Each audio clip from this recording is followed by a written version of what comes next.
A diferença dos conquistados pelos generais romanos e nós que fomos conquistados pelo Senhor é que nós não estamos aqui porque somos obrigados.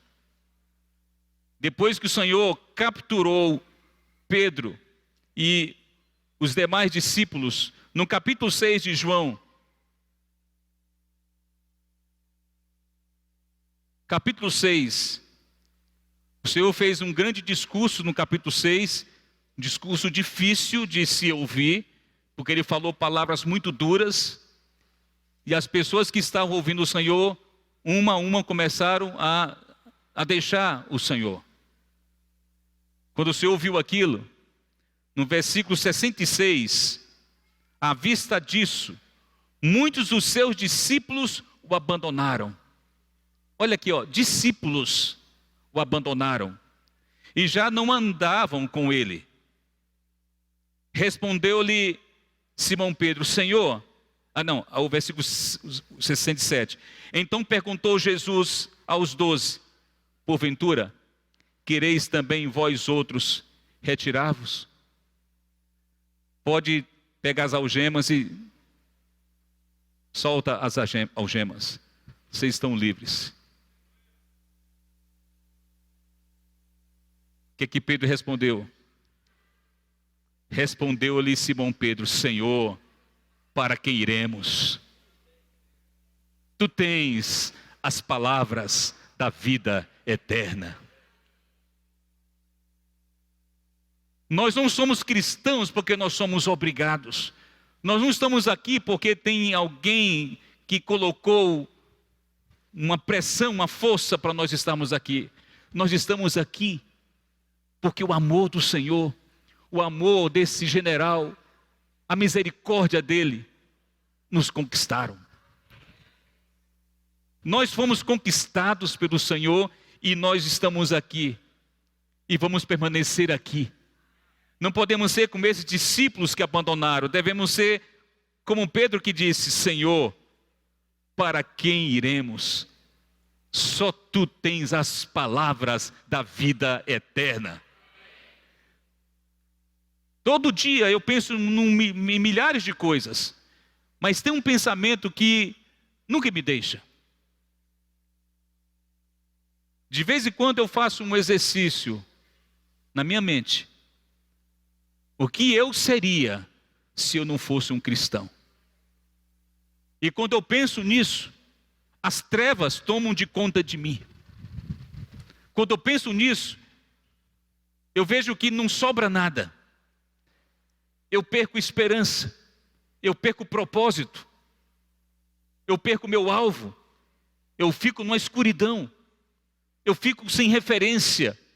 Eu estou aqui, não porque o Senhor me forçou, eu estou aqui porque eu não tenho para onde ir. Eu estou aqui porque aqui é o meu lugar. Nós estamos aqui porque aqui é o melhor lugar. Nós estamos aqui porque daqui é proferida as palavras que falam da vida eterna. E o contrário da vida eterna é uma vida miserável, uma vida limitada. O Senhor nos conquistou. Vamos permanecer aqui, debaixo dos cuidados desse general que é muito, muito generoso. Louvado seja o Senhor. Depois que nós somos salvos, começa então um trabalho muito minucioso e muito demorado. Só como cristão já tenho 30 anos. É muito tempo. Outros irmãos têm 35, 40, 50 anos. Não sei quantos anos você tem. Se é um mês, se é um ano, 3 anos, 5 anos.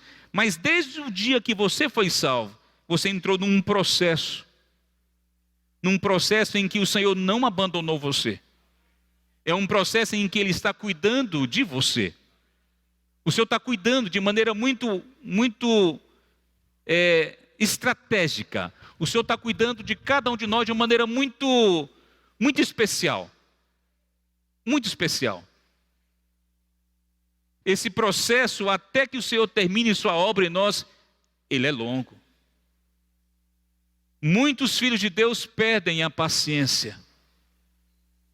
Muitos filhos de Deus nesse período sucumbem, porque não sabem o que está acontecendo consigo. Por isso que essa palavra vai nos ajudar a entendermos o que o Senhor está fazendo conosco agora. Depois que você se tornou um cativo, depois que você foi salvo, o que Ele está fazendo no seu interior, o que Ele está fazendo na sua vida?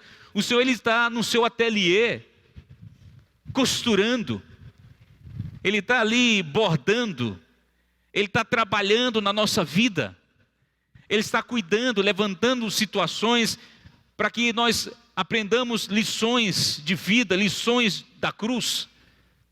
Ele usa nossas falhas, usa os nossos erros para trabalhar, para nos iluminar, para nos levantar de novo. Ele está fazendo um trabalho muito especial, cheio de amor e com muita paciência. Ele está trabalhando em nós. E Ele trabalha nessa mensagem que estamos liberando para os irmãos, de 3 modos. A primeira coisa foi o que o apóstolo Paulo escreveu em 2 Coríntios capítulo 2. 2 Coríntios capítulo 3, versículos de 1 a 3. Começamos porventura outra vez recomendar-nos a nós mesmos? Isso é Paulo falando. Ou temos necessidade, como alguns, de cartas de recomendação para vós outros ou de vós? Vós sois a nossa carta. Ele falava para os coríntios. Vós sois a nossa carta, escrita em nosso coração, conhecida e lida por todos os homens, estando já manifestos como cartas de Cristo, produzidas pelo nosso ministério, escrita não com tinta, mas pelo Espírito do Deus vivente, não em tábuas de pedra, mas em tábuas de carne, isto é, nos corações. O que o Senhor está fazendo? Primeira coisa que nós temos que saber é que nós somos uma carta. Só que antes de nós sermos uma carta, nós éramos uma folha em branco. Se o Senhor não escreve nada em você, você é uma folha em branco. E se você permanecer com uma folha em branco, muitas pessoas e muitas coisas escreverão algo em você. O apóstolo Paulo então estava dizendo para eles: vocês são a carta de Cristo. E eu quero falar para os irmãos: vocês são a carta de Cristo. Nós somos a carta de Cristo. O Senhor está escrevendo muitas coisas em nós.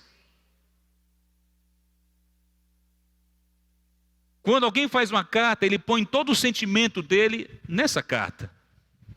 Faça uma carta e você vai colocar seu sentimento naquela carta. Tudo que você pensa, você vai colocar naquela carta. O Senhor também, um dia ele nos tomou. Depois que nos fez cativos, Ele começou a escrever coisas no nosso coração. E o que Ele escreve no nosso coração é para que as pessoas leiam. Nós somos uma carta de recomendação do Senhor para o mundo.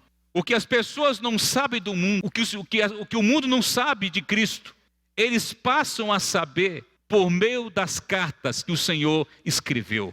Aonde quer que você chegue, ali tem algo de Cristo escrito em você, as pessoas então podem ler. Ele está escrevendo, Ele está mandando mensagens para o mundo por meio das cartas, nas quais Ele escreveu. O que Ele escreveu nessa carta?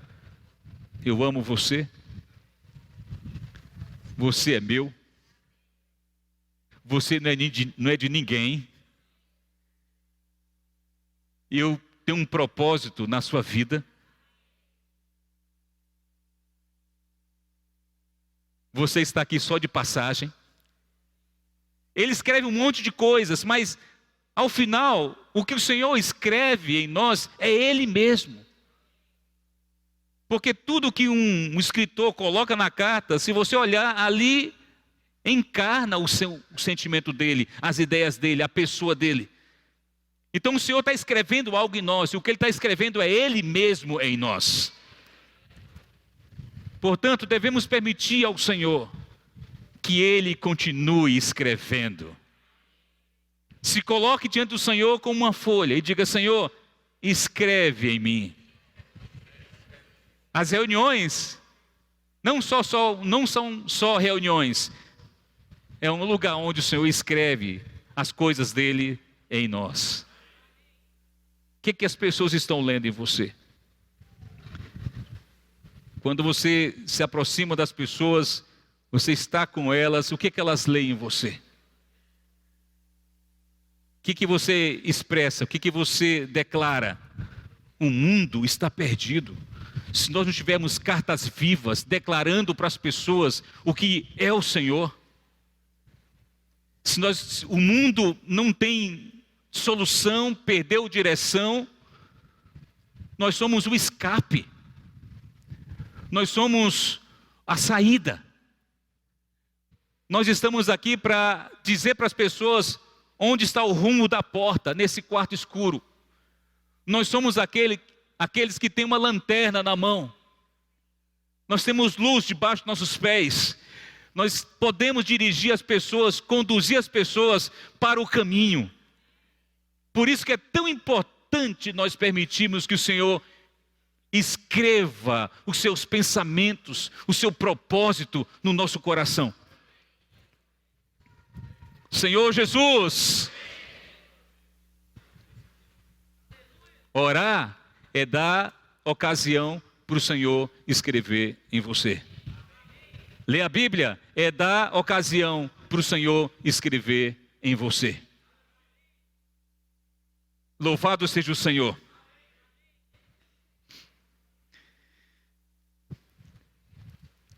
O que o Senhor está fazendo mais?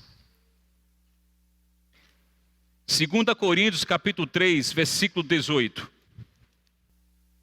Quem quer ser transformado diz amém.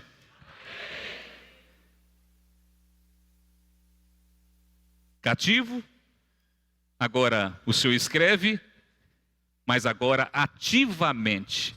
Porque quando se fala em escrever, é o Senhor tomando a iniciativa de escrever. Mas esse outro ponto, referente à transformação, não é o Senhor fazendo alguma coisa. Somos nós ativamente fazendo alguma coisa. No processo de transformação, tem que haver também uma atitude consciente e inteligente da nossa parte para nós nos voltarmos para o Senhor. Nos voltar ao Senhor é um ato de inteligência. É o nosso culto racional. É a única maneira também de o Senhor nos transformar.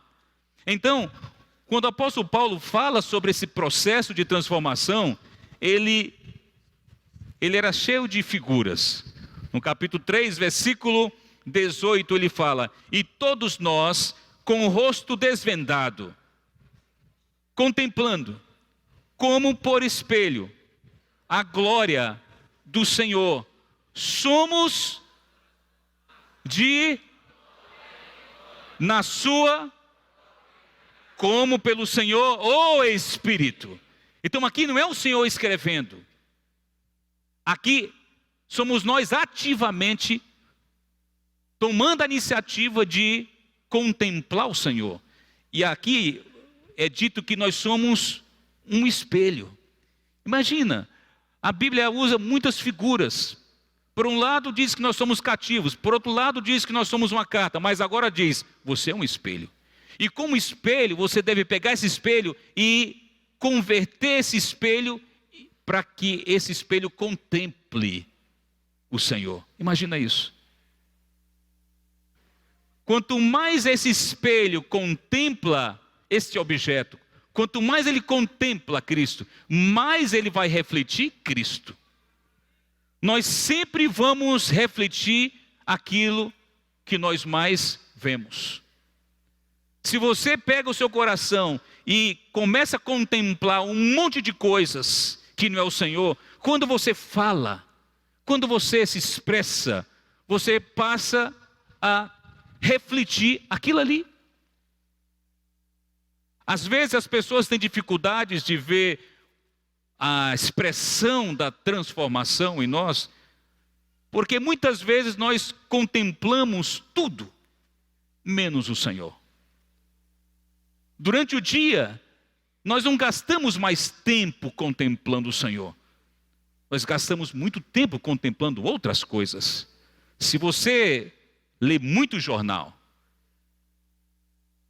quando você abrir a boca, você é o noticiário das 6. Se você se envolve com muita política, então você vai expressar muita política. E assim por diante, o que quer que você esteja contemplando será aquilo que você vai refletir. Por isso Paulo disse: vocês devem converter o coração de vocês que está olhando para uma outra coisa, e pega esse coração e converte ele para Cristo. É ativo. Nós temos que ter uma atitude ativa, de todo dia pegar o nosso coração e converter a Cristo. O nosso coração por si só, ele não busca o Senhor, porque ele é terreno, ele é caído, ele tem muitos interesses caídos. Ele não quer, porque é antagônico. O desejo do nosso coração não é o desejo de buscar o Senhor. Nós somos caídos. Mas devemos dizer: esse coração foi feito pelo Senhor e para o Senhor. Portanto, eu pego esse coração e converto ele para contemplar Cristo. É ativo. A transformação é algo que você deve tomar a iniciativa. Os irmãos responsáveis são importantes, mas ele não consegue converter o seu coração. Sua esposa lhe ama muito o marido, mas não pode converter seu coração. Os filhos também só terão seu coração convertido se eles quiserem. Os pais não podem fazer muita coisa, porque é uma atitude pessoal. A questão da transformação é algo pessoal. Todos os dias devemos converter o nosso coração ao Senhor. A igreja impulsiona, a igreja estimula, os irmãos responsáveis estimulam, as circunstâncias estimulam, mas somos nós mesmos que devemos tomar a iniciativa de converter nosso coração ao Senhor. É a nossa responsabilidade. Então aqui diz que esse espelho está contemplando. Contemplar é diferente de ver, e ver é diferente de contemplar. Ver é um passar de olhos. Você não atentou. A comunhão nossa com o Senhor não pode ser assim. Um passar de olhos. Ao ler a palavra não pode ser uma coisa tão rapidinha. A oração não pode ser um lapso, um átimo de tempo. Se nós queremos ser transformados, nós precisamos contemplar. E contemplar, que é diferente de ver, significa olhar firmemente para uma coisa. Olhar com admiração. E olhar por muito tempo. O processo de transformação se dá assim. Eu olho firmemente, eu fixo meus olhos em Cristo. Eu olho com admiração. E eu olho gastando muito tempo. Depois que eu contemplo o Senhor dessa maneira, Ele começa a me transformar de maneira invisível. Você não nota, mas quanto mais você olha fixamente, quanto mais você olha com admiração e gastando tempo na presença do Senhor, mais transformado você vai ser.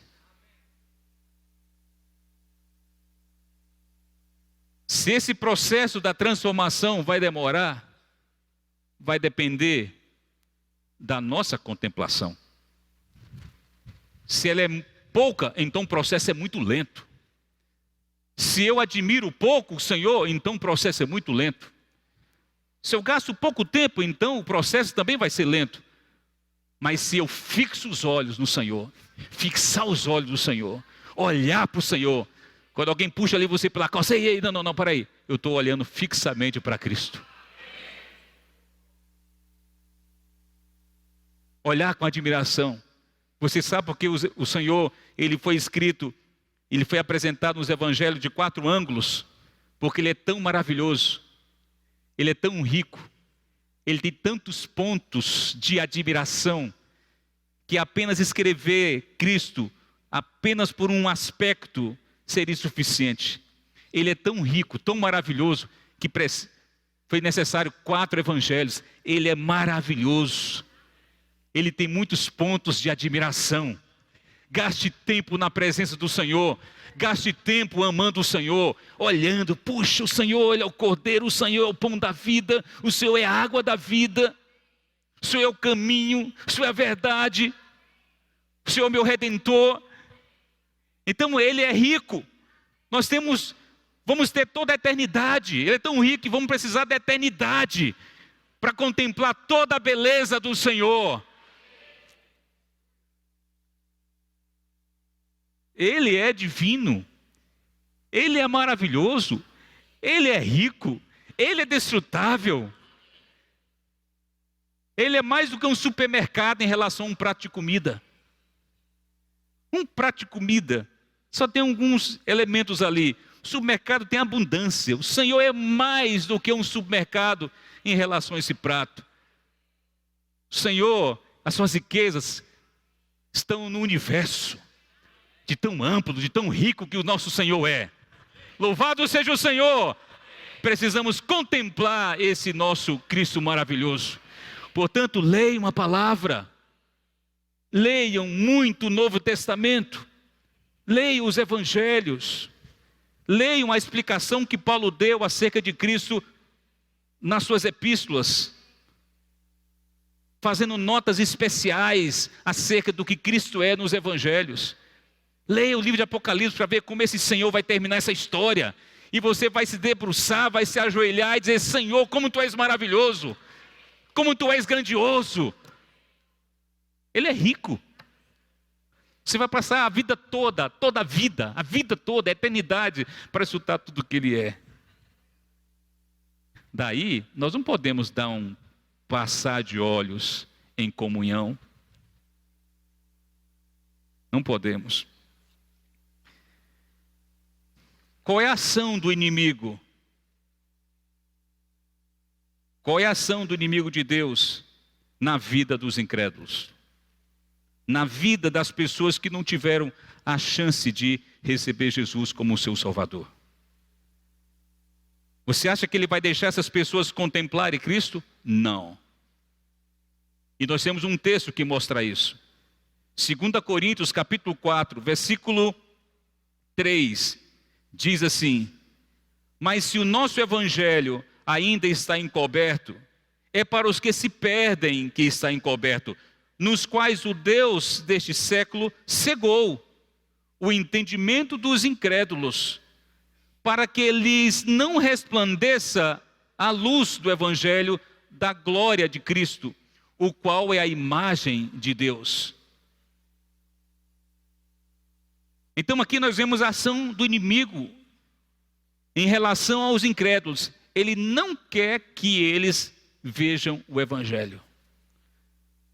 Nós estamos aí pregando evangelho dinâmico, salvação dinâmica, comportar dinâmica, mas nós temos que orar pelos incrédulos. Antes de sair, orar, para que o Senhor possa tirar os véus que o inimigo coloca, para que essas pessoas não vejam a glória do evangelho. Às vezes fazemos um bom trabalho, mas as pessoas não se convertem porque tem um véu. Ele pôs um véu, o inimigo pôs um véu. Eu quero ler Isaías capítulo 25. É um capítulo que fala sobre a volta do Senhor e o estabelecimento do reino dele. Veja o que esse capítulo fala no versículo 7. Vou ler o 6. O Senhor dos exércitos dará neste monte a todos os povos um banquete de coisas gordurosas, uma festa com vinhos velhos, pratos gordurosos com tutanos e vinhos velhos bem clarificados. Na volta do Senhor, o Senhor vai dar uma grande festa. Quem quer estar nessa festa? Aí é dito, ele destruirá neste monte a coberta que envolve todos os povos e o véu que está posto sobre todas as nações. Olha que versículo. Olhe para as nações inteiras. Há um véu que reverte as nações. As nações são o que são e fazem o que fazem, porque há um véu. As guerras, os problemas sociais, problemas econômicos, todas as coisas que acontecem nessa terra, que tem feito com que ela sofra, é por falta do Evangelho. Se o Evangelho chegar, o reino chega. Mas o inimigo colocou um véu que encobre as nações, impedindo que as nações vejam o Senhor.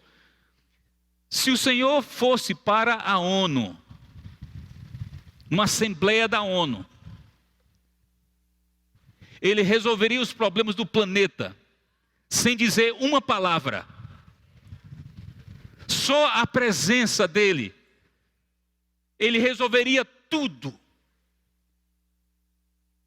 Todas as coisas pelas quais nós lutamos e levantamos bandeira nesse mundo, em prol de necessitados, em prol disso e daquilo. É bom nós termos essa alma caridosa, mas não resolve nada. O que nós precisamos é estabelecer o reino do Senhor, permitir que Ele primeiramente reine em nós, pedir que Ele estabeleça o reino dEle nessa terra. Então Ele vai tirar o manto. Quando Ele tira o manto das nações, todos vão ver, é o Senhor. Por que nós não ouvimos o Senhor? Por que nós não nos rendemos a Ele? O problema da água era só isso. O problema da fome era só isso. O problema da economia era só isso. Só precisávamos desse Senhor. Como nós perdemos tempo com nossas discussões, como perdemos tempo com um monte de coisas. Louvado seja o Senhor, Ele é a solução para esse universo. Então nessa terra, Ele coloca um manto para que as nações não enxerguem Cristo como a solução de todas as coisas. Agora, qual é a ação do inimigo de Deus na vida dos crentes? Ele também atua na vida dos crentes. Ele coloca um véu para cortar a nossa comunhão com o Senhor. Como não tem mais jeito de ele afetar a nossa salvação, porque já é nossa, a ação dele é colocar véu que nos impeça de ver o Senhor e de repente a nossa comunhão é quebrada. A ação do inimigo na vida de um crente é quebrar a comunhão dele com o Senhor. É isso que ele faz. Então vamos ler 2 Coríntios capítulo 3, versículo 18 ainda, para a gente pensar alguns pontos desse versículo aqui. 3,18 diz: e todos nós com o rosto desvendado, contemplando como por espelho a glória do Senhor, somos transformados de glória em glória na sua própria imagem, como pelo Senhor o Espírito. Então, ele põe véu. Os véus que o inimigo põe para tirar, na conferência foi falado muito disso, na vida dos adolescentes, o mundo, as amizades, as coisas negativas desse mundo, os prazeres dessa vida, isso tudo são véus que impedem de eles verem o Senhor. Eu acho que na vida dos adultos, eu acho que não é a questão tanto do mundo. Eu acho que o trabalho, as preocupações, a agenda cheia, a falta de tempo, a ansiedade, medo do futuro, os medos que nós temos, são coisas que pouco a pouco vamos colocando o nosso coração ali e de repente, cadê o Senhor? Eu estou trabalhando demais, estou preocupado demais, envolvido muito com meus afazeres, preocupado muito com o meu futuro, estudando loucamente. Não que essas coisas não possam ser feitas, desde que sejam feitas com o devido equilíbrio e o Senhor tenha o seu lugar especial na sua vida. Se o Senhor tem um lugar especial na sua vida, você pode trabalhar bastante, estudar bastante, arrumar muito a casa. Mas o Senhor em primeiro lugar. As mães precisam,